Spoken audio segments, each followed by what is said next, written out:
Ah, la procrastination.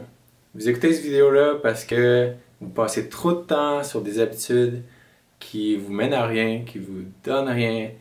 Je sais, c'est humain, j'ai passé par là, puis je vais vous partager des pistes de solutions aujourd'hui pour s'en débarrasser pour de bon.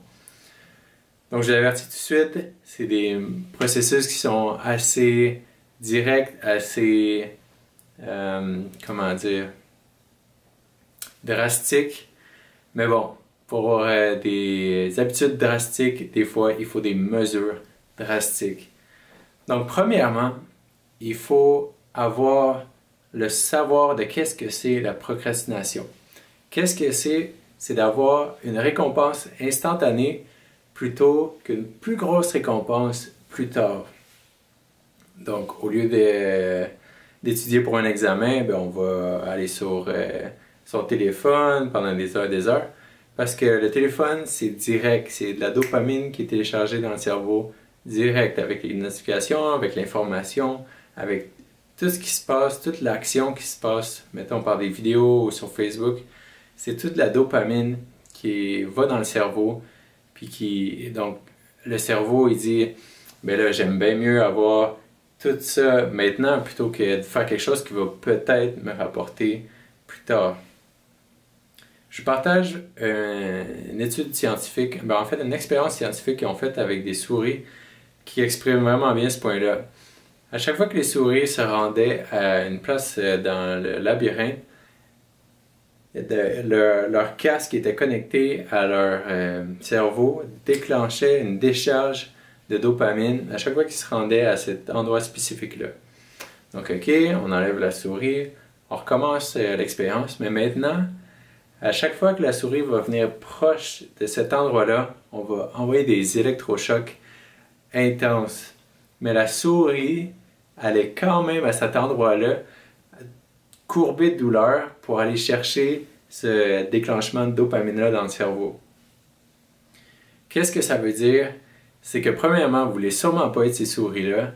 Deuxièmement, c'est exactement ce qu'on fait quand on a des habitudes qui sont nocives. C'est qu'on va aller chercher ce réconfort-là, cette dopamine-là qui est instantanée. Donc maintenant, quoi d'autre? Pour savoir comment fonctionne la procrastination, il faut se demander comment je me sens quand je fais ça. Pourquoi est-ce que je fais ça? Qu'est-ce que ça m'apporte?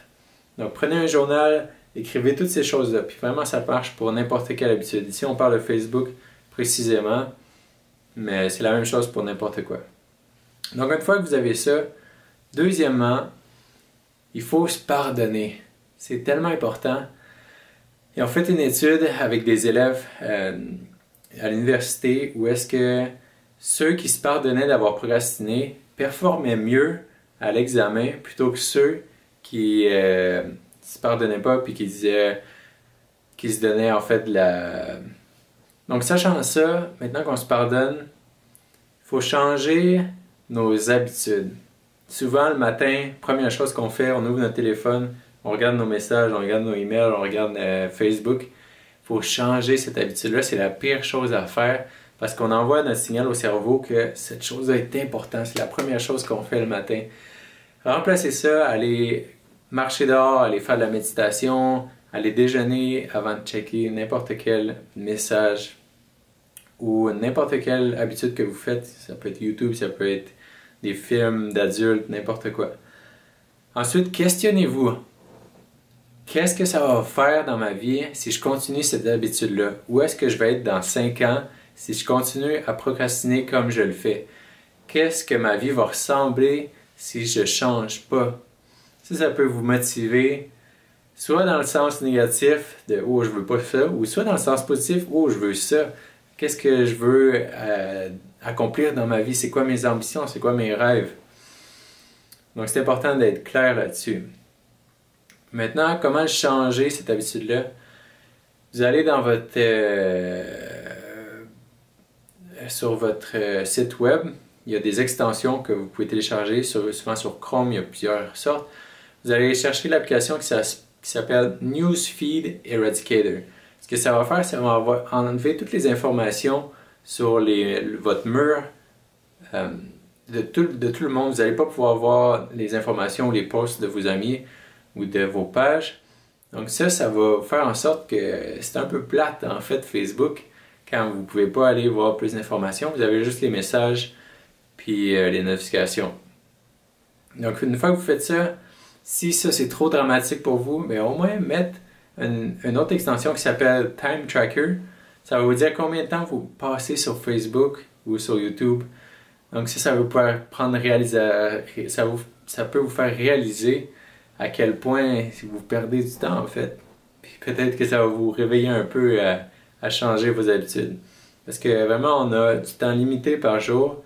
Donc si vous voulez être plus productif, plus motivé, plus confiance en soi, mais comment je vais faire, c'est en prenant plus de temps pour travailler sur soi justement. Maintenant que vous avez installé ça, troisièmement, c'est sur votre téléphone.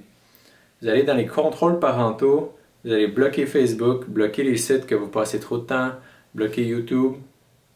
Maintenant, il faut mettre un code parental. Écrivez n'importe quoi. Le but, c'est de ne pas s'en rappeler. Le but, c'est de l'oublier. Maintenant, c'est extrêmement difficile d'aller changer ce mot de passe-là. Il faut brancher à l'ordi, il faut faire toutes sortes de trucs. Donc, faites-le vraiment si vous êtes prête à changer vos habitudes. Sinon, vous allez revenir dans 2 mois, écrire un commentaire. Hey, c'est difficile de changer le mot de passe. Bref. Quatrièmement, ça ne sert à rien de briser la procrastination. Il faut la briser puis la changer par quelque chose. Donc, posez-vous la question, qu'est-ce que j'aimerais mieux faire de mon temps? Est-ce que vous voulez lire? Est-ce que vous voulez méditer? Est-ce que vous voulez faire de l'exercice? Deuxièmement, suite à ça, c'est d'écrire ses buts, d'être clair sur vos ambitions, d'être clair sur vos rêves. C'est quoi les actions que vous allez prendre pour réaliser vos rêves? C'est quoi les actions que vous allez entreprendre maintenant que vous avez toute cette énergie-là, tout ce temps libre-là pour faire plus grand, pour rêver plus? Donc en conclusion, les 2 premières étapes, c'est vraiment de prendre conscience de votre habitude, de se pardonner. Après, il faut le changer, il faut la remplacer, il faut mettre des mesures. Puis comment la remplacer? C'est vraiment avoir des buts, avoir des objectifs, avoir des ambitions. Ça va vous aider à trouver meilleur temps pour vous, trouver meilleures habitudes pour vous. Donc si vous n'êtes pas clair sur vos buts, vos objectifs, j'offre du coaching personnalisé où est-ce qu'on va aller, on va trouver votre schéma, on va trouver vos objectifs, on va vous trouver comment faire pour arriver là, comment faire pour arriver où ce que vous voulez être. Donc vous pouvez m'envoyer un message. Si c'est quelque chose que vous avez aimé écouter, donnez-moi un like. Vous pouvez vous abonner à la chaîne. Laissez-moi savoir ce que vous en pensez aussi. Laissez-moi un commentaire. Laissez-moi savoir comment ça se passe pour vous. Puis merci d'avoir écouté.